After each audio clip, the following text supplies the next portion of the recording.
Hello friends, welcome back to Gyrus education. आजच्या या सेशनमध्ये गायरस फॉर्च्यून मेडिकल IIT फाउंडेशनच्या या सेशनमध्ये आज आपण एका पुढच्या आणि नवीन बेसिक फिजिक्सच्या नवीन टॉपिकला सुरुवात करत आहोत. सो टॉपिकचं नाव आहे कायनेमॅटिक्स. सो हा फिजिक्समधील अतिशय महत्त्वाचा टॉपिक आहे, जिथनं तुमचा ॲक्च्युली फिजिक्सचा अभ्यास खऱ्या अर्थानं सुरू होतो. कायनेमॅटिक्सला सुरू करण्यापूर्वी मी तुम्हाला एक छोटीशी इथे टर्म क्लिअर करणार आहे, जेणेकरून पुढे जाऊन तुम्हाला त्या गोष्टीचं कन्फ्युजन नको आहे. फिजिक्स शिकत असताना, फिजिक्सचे फिनॉमिनन पुस्तकं वाचत असताना तुम्ही कायम बॉडी, ऑब्जेक्ट असे शब्द वापरता. सो फिजिक्समध्ये बॉडी किंवा ऑब्जेक्ट म्हणजे अशी प्रत्येक जी गोष्ट जी तुम्ही तुमच्या हाताने स्पर्श करू शकता, जिचं फिजिकल एक्झिस्टन्स आहे, जी तुम्हाला जाणवते, राईट. सो त्याला आपण बॉडी म्हणतो. मग आपल्या आजूबाजूला एखादी सायकल असेल, एखादी मोटरसायकल असेल, बस असेल, ट्रक असेल, कार असेल, एखादा पक्षी असेल, एखादं झाड असेल, हे सगळ्याला आपण एक कॉमन शब्द वापरतो, बॉडी किंवा ऑब्जेक्ट, राईट. सो फिजिक्सला आपण फिजिक्स शिकत असताना हे बॉडी किंवा ऑब्जेक्ट एक पॉईंट मास आहे असं गृहीत धरून त्याचं जे काही बिहेवियर आहे, मग ते मुव्हिंग असेल, रेस्ट असेल, ते स्टडी करत असतो. सो आज आपण इथे सुरू करू कायनेमॅटिक्स. सो सर्वात प्रथम कायनेमॅटिक्स या शब्दाचा अर्थ समजून घ्या. फिजिक्समध्ये कायनेमॅटिक्स म्हणजे simply study of motion without considering the causes, right. Study of motion without considering the causes which are actually responsible for producing that motion, right. म्हणजे ती मोशन का झालेली आहे, ती मुवमेंट का झालेली आहे, त्याच्या कारणांचा अभ्यास न करता ती मोशन कशी होत आहे, त्या मोशनचा अभ्यास करणं म्हणजे थोडक्यात कायनेमॅटिक्स. पुढे आणखी फेज 2, फेज 3 मध्ये आपण याच्या डिटेल्समध्ये जाणार आहोतच, पण या स्टेजला फक्त एवढं लक्षात ठेवा की कायनेमॅटिक्स म्हणजे study of motion, right. Study of motion only. So motion शिकण्यासाठी तुम्हाला बेसिकली मोशन म्हणजे काय हे अगोदर शिकणं गरजेचं आहे. सो मित्रांनो, आपण आपल्या आजूबाजूला जर बघितलं, आपल्या सराउंडिंगमध्ये जर ऑब्झर्वेशन केलं, तर तुम्हाला दोन गोष्टी क्लिअर कट दिसतात. एक तर वस्तू मूव्ह होत आहेत, वस्तू काय होत आहेत, मूव्ह होत आहे, हालचाल करतायत, गाड्या इकडनं तिकडं जात आहेत. त्यानंतर जर तुम्ही स्पेसमध्ये बघितलं तर ग्रह तारे फिरतायत, राईट. प्लॅनेट्स पर्टिक्युलरली सूर्याभोवती फिरतायत. आपल्या आजूबाजूला आपण आपली माणसं मूव्ह होत आहेत, राईट. सो आपण मुवमेंट बघतो, movement of object, movement of bodies बघतो. आणि एक दुसरी महत्त्वाची गोष्ट आपल्याला दिसते किंवा अदरवाईज मग ऑब्जेक्ट स्थिर आहेत, राईट. वस्तू तुमच्या समोरचं कॉम्प्युटर स्थिर ठेवलेलं आहे, तुमच्या घरातल्या वस्तू स्थिर आहेत. सो एक आपलं कॉमन ऑब्झर्वेशन आहे की आपल्या आजूबाजूला, आपल्या सराउंडिंगमध्ये एकतर वस्तू मूव्ह होत आहेत किंवा वस्तू स्थिर असतात, राईट. मग आपल्याला वस्तू मोशनमध्ये आहे असं कधी म्हणता येईल आणि वस्तू स्टेट ऑफ रेस्टमध्ये आहे असं कधी म्हणता येईल हे आपण अगोदर समजून घेऊया. मोशनची जर डेफिनेशन करायला घेतली तर simple, if the object is moving with respect to its surrounding, then we can say it is in motion, right. If the object is moving with respect to surrounding, म्हणजे एखादी वस्तू त्याच्या अवतीभोवती असणाऱ्या इतर वस्तूंच्या कंपॅरिझनमध्ये, इतर वस्तूंच्या संदर्भात जर मूव्ह होत असेल तर आपण तिला मोशनमध्ये आहे असं म्हणतो. मग मूव्ह होत असेल म्हणजे काय, तर याचा अर्थ असा सांगता येईल तुम्हाला की जर एखादी वस्तू, एखादी बॉडी विथ रिस्पेक्ट टू तिच्या सराउंडिंग पोझिशन बदलत असेल, एका पोझिशनपासून दुसऱ्या पोझिशनला जात असेल, तर आपण म्हणू शकतो की ती मोशनमध्ये आहे.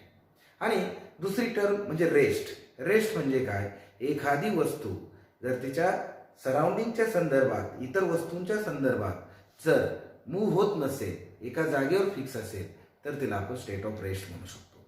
म्हणजे थोडक्यात मोशन आणि रेस्ट ह्या दोन गोष्टी एकमेकांना आपण पूरक म्हणू शकतो किंवा ह्या एकमेकांच्या रिलेटिव्ह आहेत असं म्हणू शकतो.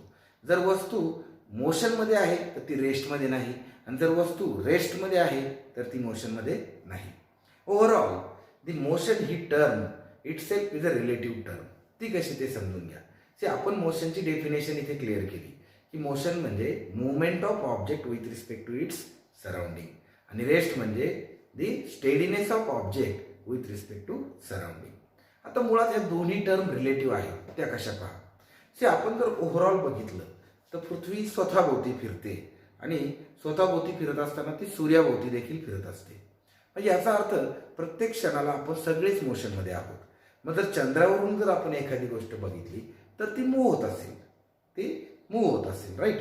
पण तेच जर आपण पृथ्वीवरून बघितली, आपल्या रूममध्ये आपण जर बघितलं, टेबल जागेवर ठेवलेला आहे आणि फॅन फिरतो आहे. मग आता नेमकी हे कसं ॲनालाइज करायचं, तर आपण आपल्या रूममध्ये विथ रिस्पेक्ट टू समथिंग फॅनला फिरताना बघतोय आणि टेबलला स्थिर अवस्थेत बघतोय. पण चंद्रावरनं आपण हे सगळंच मूव्ह होताना बघतोय. म्हणून मोशन ही रिलेटिव्ह टर्म आहे. जेव्हा जेव्हा आपण मोशन डिफाईन करतो तेव्हा तेव्हा आपण कुठेतरी एक फिक्स पॉईंट कन्सिडर करून चालतो. त्याला आपण रेफरन्स पॉईंट म्हणतो आणि ती सिस्टीम त्या रेफरन्स पॉईंटच्या हिशोबाने गृहीत धरलेली असते. सो ती जी फ्रेम ऑफ रेफरन्स आहे त्यामध्ये एका पॉईंटच्या एका रेफरन्स पॉईंटच्या हिशोबाने आपण वस्तूची मोशन किंवा स्टेट ऑफ रेस्ट डिफाईन करत असतो. सो हा झाला कायनेमॅटिक्स समजून घेण्याचा सर्वात महत्त्वाचा भाग. मग आता आपल्याकडे टर्म क्लिअर आहे की मोशन म्हणजे movement of object with respect to surrounding आणि रेस्ट म्हणजे steadiness of object with respect to surrounding.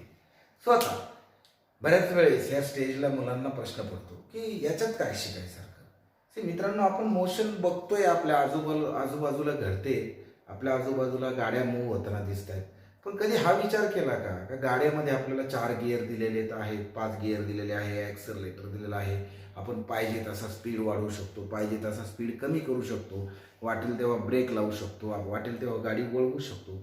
मग आता हे कसं शक्य झालं? हे कंट्रोल आपल्या हातात आलेलं आहे. लक्षात घ्या मित्रांनो, याच्यातलं जर इंजिनिअरिंग समजून घेतलं तर हे कंट्रोल आपल्या हातात आहे. मग हे कंट्रोल काय जस्ट लाईक दॅट आलं का आपण घेतलं, एक मशीन बनवलं आणि लगेच त्याच्यात बसलो आणि गाडी चालवायला सुरुवात केली? आपल्याला ती मशिनरी बनवायसाठी काहीतरी इनपुट लागत होतं का, तिचा आकार किती ठेवायचा, त्यामध्ये जे गिअर्स असतील ते कसे वापरायचे. मग ह्या गोष्टी कधी आल्या? ज्यावेळेस आपण मोशनचा अभ्यास केला.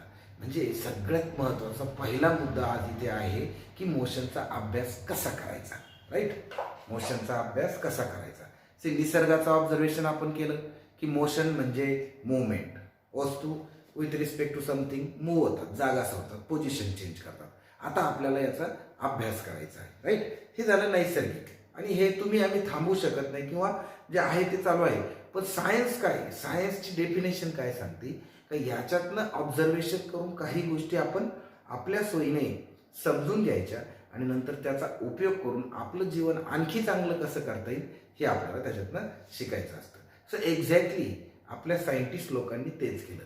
They have studied the motion, they describe the motion and they represented the motion in terms of mathematical equations. आणि मग आपल्याला शक्य झालं त्या इक्वेशन्सचा वापर करून आहे ती मोशन स्टडी करणं किंवा नवीन मोशन तयार करणं. आणि एक्झॅक्टली ही तुमची सुरुवात आहे, राईट. सो मग मोशन कशी डिस्क्राईब करणार हा प्रश्न इथं पडतो. मित्रांनो, मोशन डिस्क्रिप्शनसाठी आपल्याला काही महत्त्वाचे पॅरामीटर्स म्हणजे त्या मोशनच्या संदर्भातल्या काही महत्त्वाच्या फिजिकल क्वांटिटीज अगोदर शिकावं लागतील. आपण पहिल्या चॅप्टरमध्ये बघितलं की फिजिकल क्वांटिटीज, मेजरमेंट चॅप्टरमध्ये आपण बघितलं का फिजिक्स शिकायचं म्हटल्यानंतर फिजिकल क्वांटिटीज कळल्या पाहिजे, राईट. आणि फिजिकल क्वांटिटीज आपल्याला मदत करतात तो फिजिक्सचा फिनॉमिनन समजून घेण्यासाठी आणि त्या फिजिक्सचे लॉज त्या ठिकाणी त्या फिनॉमिननच्या संदर्भातले लॉज सिद्ध करण्यासाठी. सो एक्झॅक्टली इथं मोशन समजून घ्यायचे असेल तर आपल्याला त्या मोशनच्या संदर्भातल्या फिजिकल क्वांटिटीज समजून घ्याव्या लागतील. मी इथे त्या मोशनला डिस्क्राईब करणाऱ्या फिजिकल क्वांटिटीजला मोशन पॅरामीटर असं म्हणाल, right. So now our main target in this lesson, in this session is to understand the motion parameters. आपण त्याला थेरॉटिकली समजून घेणार आणि मग त्याचे पुढच्या स्टेजमध्ये त्याची इक्वेशन्स तयार करणार, त्याच्यावरती न्यूमरिकल सॉल्व्ह करणार आणि त्याचे वेगवेगळे कॉम्बिनेशन करणार, right. So we are interested in motion parameters. Motion parameters, ठीक आहे. मग आता मोशन पॅरामीटर काय आहे? Motion parameter, so there are 3 important motion parameter. One is displacement, other is velocity and third is acceleration. ठीक आहे. Displacement, then velocity, then acceleration हे 3 महत्त्वाचे नावं लक्षात ठेवा मोशनच्या संदर्भात. आणि याच्या व्यतिरिक्त मी आणखी दोन नावं याच्यात ऍड करेल, डिस्टन्स आणि स्पीड. ठीक आहे. आता मी स्केलर क्वांटिटी, व्हेक्टर क्वांटिटी या हिशोबाने हे दोन नावं ऍड केली. सी, हे 5 गोष्टी जर तुम्हाला व्यवस्थित माहिती असतील, या 5 गोष्टी जर तुम्हाला व्यवस्थित समजल्या असतील, तर तुम्ही कुठलीही मोशन अनालाइज करू शकता. आणि सगळ्यात महत्त्वाचं एक गोष्ट लक्षात ठेवा, हे सर्वचे सर्व पॅरामीटर, या सर्वचे सर्व फिजिकल क्वांटिटीज, या सर्वचे सर्व मोशनच्या प्रॉपर्टीज ह्या वेळेनुसार बदलत असतात. हा मुद्दा मी इथे अगोदरच क्लिअर करतो. So all these motion parameter are time dependent. Time dependent. कारण जसं जसं वेळ कोणासाठी थांबतोय का? नाही. वस्तू मोशनमध्ये असो किंवा स्टेट ऑफ रेस्टमध्ये असो, टाइम त्याचं काम चालू असणार. टाइम कंटिन्यू मूव्ह होत असतो. त्यामुळे विथ रिस्पेक्ट टू टाइम ह्या सगळ्या गोष्टी आपल्याला स्टडी करायच्या आहे. राईट. मग आता आपण वन बाय वन ह्या गोष्टी समजून घ्यायचा प्रयत्न करू. सर्वात पहिला आपण समजून घेऊ डिस्प्लेसमेंट. डिस्प्लेसमेंट हे आपण मोशन डिफाईन करताना महत्वाचा शब्द वापरला का movement of object with respect to its surrounding from one position to the another position is called as motion. Definition परत ऐका. Movement of object with respect to its surrounding. आता सराउंडिंग कुठली? त्या पर्टिक्युलर सिस्टीममध्ये, रेफरन्स सिस्टीममध्ये तुम्ही त्याला surrounding म्हणू शकतात. लाईक तुम्ही तुमच्या रूममध्ये बसलेले आहे, तर रूमच्या संदर्भात तुम्ही जर एखादी वस्तू मूव्ह करताय, तर तुम्हाला पुणे मुंबई शहराचं काही घेणं देणं आहे का तिथे? सपोज तुम्ही नगरमध्ये बसलेले आहेत एका रूममध्ये, तर तुमची सराउंडिंग ती रूम पुरती मर्यादित झाली, तुमचा रेफरन्सेस रूम पुरते मर्यादित झाली आणि तुमची motion with respect to something in that room अशी झाली. राईट. मग आता सर्वात प्रथम आपण तिथे डेफिनेशन मध्ये काय म्हटलं का movement of object with respect to surrounding from one position to the another position is called as motion. आता इथे वन पोझिशन म्हणजे काय? सुरुवातीला ती वस्तू with respect to that origin, with respect to that reference point in that reference frame कुठे होती, म्हणजे पोझिशन, इनिशियल पोझिशन. आणि फायनल पोझिशन मग ती मूव्ह होऊन कुठे गेली, ही झाली त्याची फायनल पोझिशन. म्हणून आपण इथे from one position to the another position असा शब्द वापरला. आणि डिस्प्लेसमेंट म्हणजे दुसरं तिसरं काही नसून the shortest distance between these to positions. थोडंसं प्रॅक्टिकली समजून घेऊ. ठीक आहे. सी, ह्या लेसनमध्ये तुम्हाला डेफिनेशन जरी समजल्या तरी फार झालं. राईट. आता सपोज आपल्याकडे ही एक रूम आहे. राईट.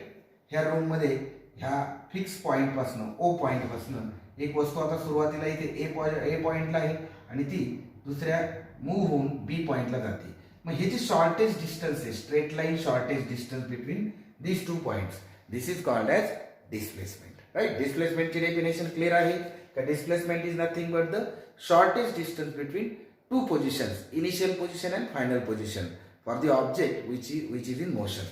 मग आता इथे एक आर्ग्युमेंट होऊ शकते आणि ते व्हायलाच पाहिजे. राईट. आपण डिस्प्लेसमेंटच्या इतर गोष्टी शिकण्यापूर्वी हे आर्ग्युमेंट क्लोज करू. सपोज हे ऑब्जेक्ट ए पॉइंटला होतं सुरुवातीला विथ रिस्पेक्ट टू ओ, ते ए पासनं बी ला गेलं, बी पासनं सी ला गेलं आणि सी पासनं परत ए पॉइंटला आलं. मग याचं डिस्प्लेसमेंट किती झालं? तर मित्रांनो, याची इनिशियल पोझिशन ए होती, सेकंड पोझिशन बी होती, थर्ड पोझिशन सी झाली आणि final position, fourth position, final position परत ए झाली.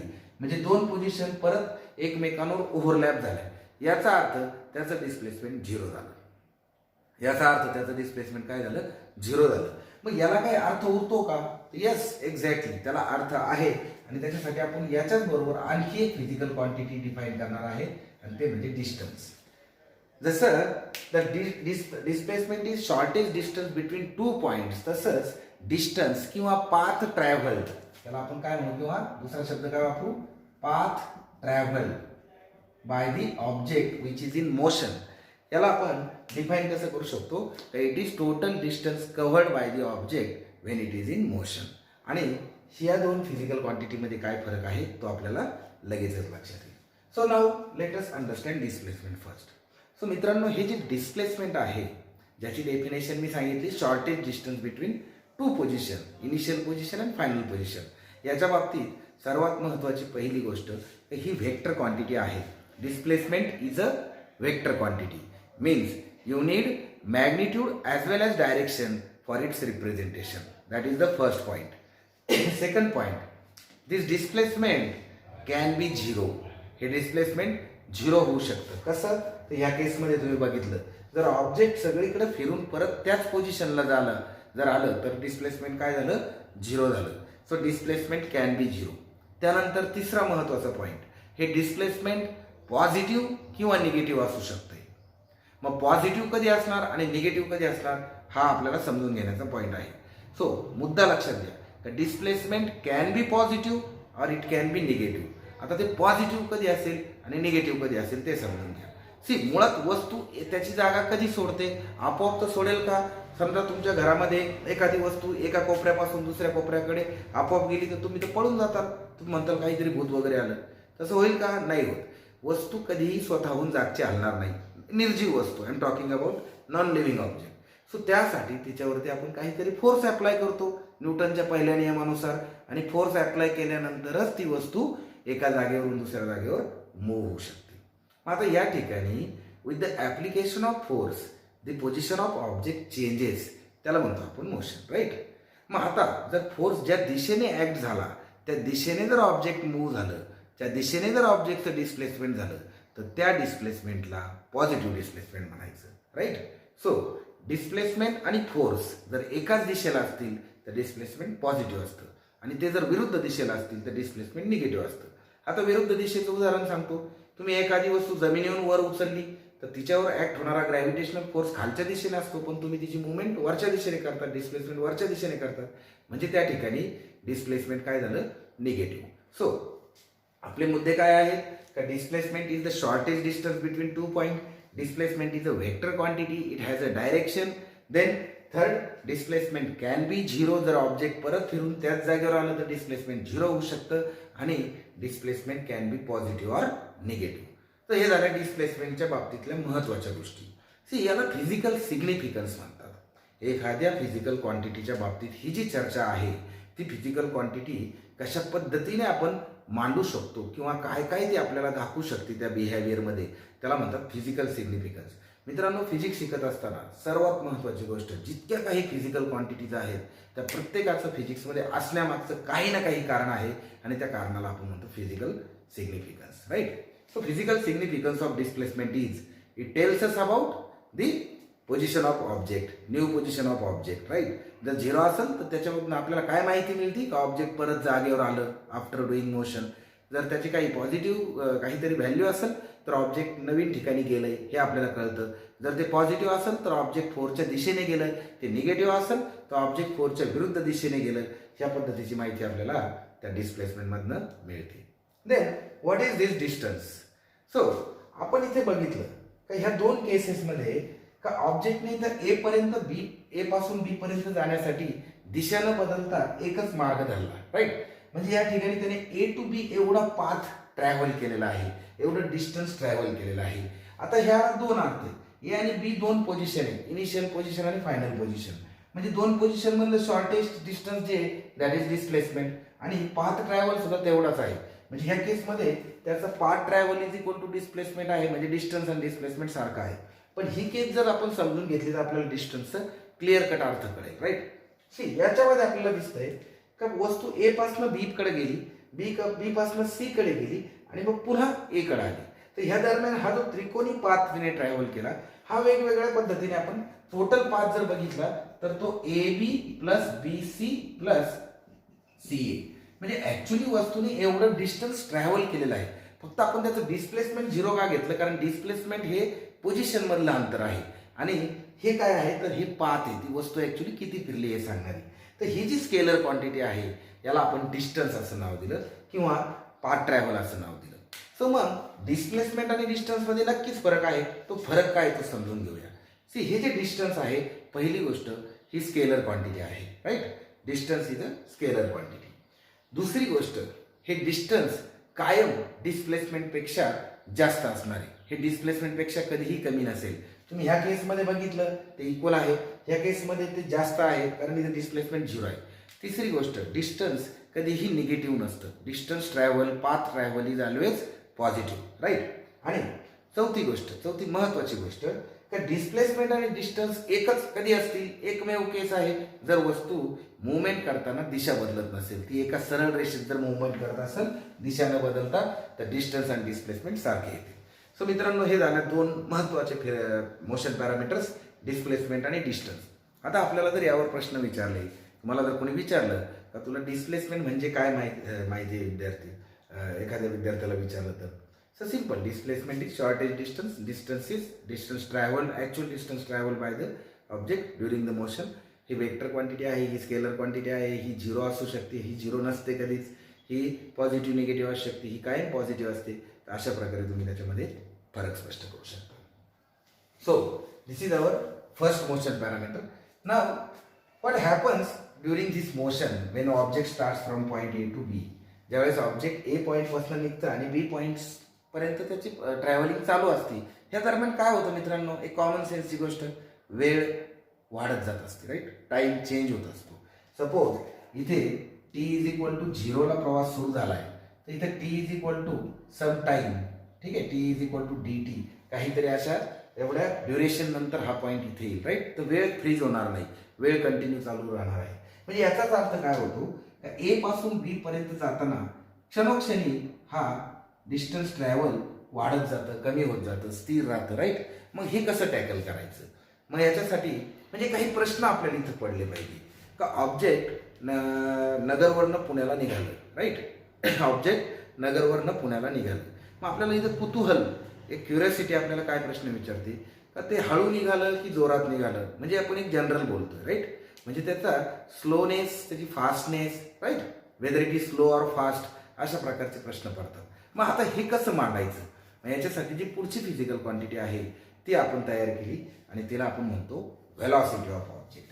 मग डिस्प्लेसमेंटमध्ये आपण बघतोय का डिस्प्लेसमेंट वेळेनुसार चेंज होतंय, राईट, डिस्प्लेसमेंट वेळेनुसार चेंज होतंय. मग that change in displacement with respect to time, that is called as velocity. मग व्हेलॉसिटी नावाची आपण दुसरी फिजिकल क्वांटिटी तयार केली, राईट, का velocity is equal to displacement upon time. डिस्प्लेसमेंटमध्ये वेळेनुसार झालेला बदल म्हणजे व्हेलॉसिटी. मग आता जसं आपण डिस्प्लेसमेंटचे काही गुणधर्म, काही फिजिकल सिग्निफिकन्स बघितलं, तसंच व्हेलॉसिटीचं पण असायला पाहिजे. मग व्हेलॉसिटीचं पहिलं सिग्निफिकन्स काय आहे, तर जर डिस्प्लेसमेंट झिरो असू शकतंय तर व्हेलॉसिटी सुद्धा झिरो असू शकते.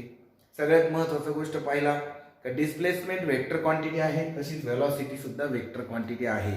तिची व्हेलॉसिटीची दिशा ही कायम डिस्प्लेसमेंटच्या दिशेने असते. ऑब्जेक्ट ज्या दिशेने डिस्प्लेसमेंट करतो त्याच दिशेने त्याची व्हेलॉसिटी असते, राईट.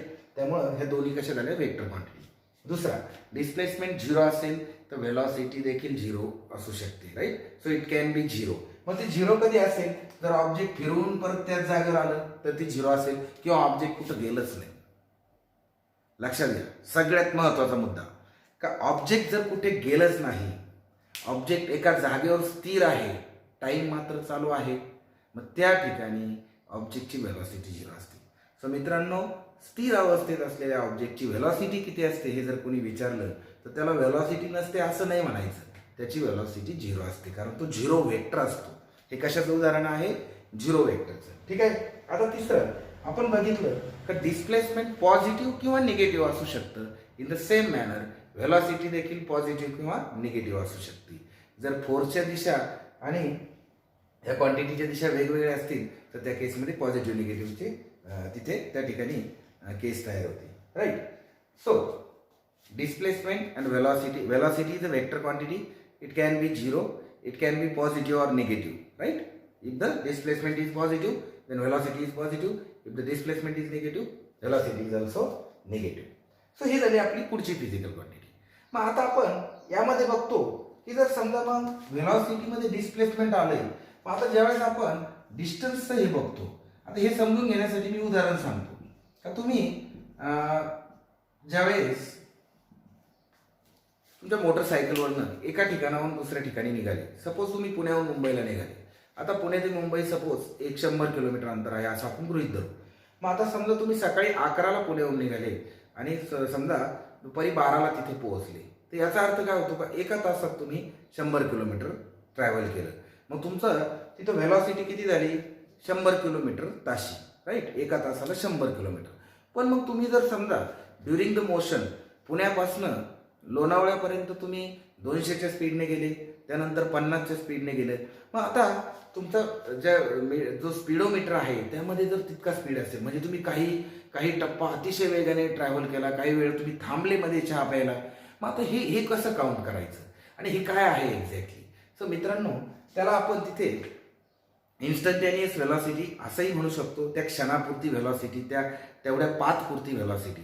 आणि सेकंडली ओव्हरऑल, समजा मी इथलं निघालोय, मी वेगवेगळे रस्ते ट्रॅव्हल करत फायनली इथे पोहोचलोय, तर ह्या दरम्यान तो पाथ ट्रॅव्हल केलाय, हा पाथ देखील विथ रिस्पेक्ट टू टाइम बदलतोय. So that is again there is again need of another physical quantity, म्हणून आपण इथे स्पीड नावाची फिजिकल क्वांटिटी तयार केली. मग आता स्पीड आणि व्हेलॉसिटी ह्या दोन्ही वेगवेगळ्या गोष्टी. स्पीड म्हणजे डिस्टन्स किंवा पाथ ट्रॅव्हल अपॉन टाइम, आणि व्हेलॉसिटी म्हणजे displacement upon time. See, velocity ही वेक्टर क्वांटिटी आहे, तर स्पीड काय आहे? स्पीड ही स्केलर क्वांटिटी आहे, राईट. मग आता let us talk about speed. तर speed is dependent of distance, ते डिस्टन्सवर अवलंबून आहे. आता डिस्टन्स कधीच झिरो नसतं, म्हणजे स्पीड सुद्धा कधीच झिरो नसेल.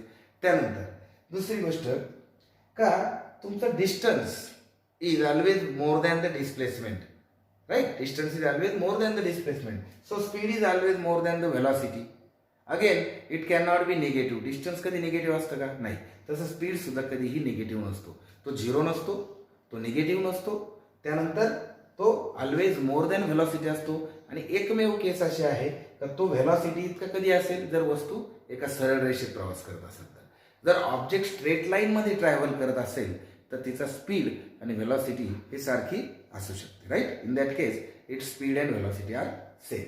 So this is about our second physical quantity, that is velocity and speed. आता मित्रांनो, इथे लक्षात येईल का आपण गाडी चालवत असताना एका टप्प्याटप्प्यात वेगवेगळ्या व्हेलॉसिटीने गाडी चालवतो. आपण कमी जास्त प्रमाणात गाडीचं रेस कमी जास्त प्रमाणात करत असतो. म्हणजे व्हेलॉसिटी ही फिजिकल क्वांटिटी देखील विथ रिस्पेक्ट टू टाइम बदलते. व्हेलॉसिटी ही फिजिकल क्वांटिटी देखील विथ रिस्पेक्ट टू टाइम बदलते.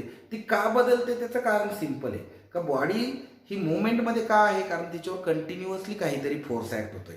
आता या फोर्सच्या कमी जास्त होण्यामुळे तिची व्हेलॉसिटी कमी जास्त होऊ शकते. आणि अशा वेळेस व्हेलॉसिटीमध्ये झालेला बदल विथ रिस्पेक्ट टू टाइम, त्याला आपण एक आणखी नाव देऊ, आणि ती राहील आपली पुढची फिजिकल क्वांटिटी, आणि तिला म्हणायचं ऍक्सलरेशन. त्याला काय म्हणायचं? Acceleration, right. आता हे ऍक्सलरेशन म्हणजे परत velocity upon time, right. So it is again a vector quantity. Then next important point about acceleration is it can be positive or negative. आता त्याची पॉझिटिव्हिटी निगेटिव्हिटी कशी असेल पहा. ऍक्सलरेशन मुळात कधी प्रोड्यूस होतं? जर व्हेलॉसिटीमध्ये बदल झाला तर. आणि जर व्हेलॉसिटीमध्ये बदल नाही झाला, ऑब्जेक्ट कॉन्स्टंट व्हेलॉसिटीने मूव्ह होत असेल, तर ऍक्सलरेशन प्रोड्यूस होणार नाही, ऍक्सलरेशन झिरो राहील. So acceleration can be zero when there is no change in velocity. First point. Acceleration can be positive or negative when if the velocity is increasing then it is positive, if the velocity is decreasing then it is negative. That is your second point. Now third point, it is a vector quantity that we know. Now its direction is positive if the velocity is increasing, means it is in the direction of velocity. त्याची आणि velocityची direction एकच राहील जर तो positive असेल तर, म्हणजे velocity वाढत असेल तर. आणि जर व्हेलॉसिटी कमी होत असेल तर ऍक्सलरेशन विरुद्ध दिशेने ऍक्ट होतो व्हेलॉसिटीच्या. त्याला आपण त्या केसमध्ये निगेटिव्ह ऍक्सलरेशन किंवा रिटार्डेशन असंही म्हणू शकतो. ठीक आहे. सो मित्रांनो, आपल्याकडे आता महत्वाच्या मोशन पॅरामीटर्स आहेत: डिस्प्लेसमेंट, डिस्टन्स, व्हेलॉसिटी, स्पीड आणि ऍक्सलरेशन. हे जर समजले तर आपण मोशनला पद्धतशीरपणे डिस्क्राईब करू शकतो. सी, मोशन डिस्क्रिप्शन हा मुद्दा तुम्ही डोक्यात ठेवा, पुढचं सायन्स आपोआप सोपं जातं. का मला ही मोशन डिस्क्राईब करायची म्हणजे मला ती मॅथमॅटिकली सांगता आली पाहिजे. मग डिस्क्राईब करणं आणि अनालाइज करणं यातला छोटासा फरक समजून घ्या. मोशन अनालाइज करायची म्हणजे काय करायचं, का जर मला व्हेलॉसिटी दिलेली आहे, डिस्प्लेसमेंट दिलेलं आहे, तर मला ऍक्सलरेशन फाइंड आउट करता येईल का? किंवा मला पोझिशन सांगितलेली आहे, व्हेलॉसिटी सांगितलेली आहे, डिस्प्लेसमेंट सांगितलेलं आहे, ऍक्सलरेशन सांगितलं आहे, मग मला किती वेळेत तिने पोझिशन बदलली, ती वेळ विचारली, सांगता येईल का? तर असे अनेक म्हणजे पॅरामीटर शोधण्याचे जे काम आहे त्याला आपण अनालिसिस ऑफ दॅट मोशन असंही म्हणू शकतो, राईट. सो आता आपण पुढच्या काही सेशनमध्ये हे जे मोशन पॅरामीटर्स आहेत हे कशा प्रकारे इंटर रिलेटेड, एकमेकांशी इंटर रिलेशनमध्ये आलेले आहेत, कशा प्रकारे त्यातले मॅथमॅटिकल इक्वेशन्स तयार झालेले आहेत याचा अभ्यास करणार आहोत. राईट. सो आपण नेक्स्ट सेक्शनमध्ये टाईप्स ऑफ मोशन हा आपला नेक्स्ट सेशन असेल. इथे आपण थांबूया. थँक्यू.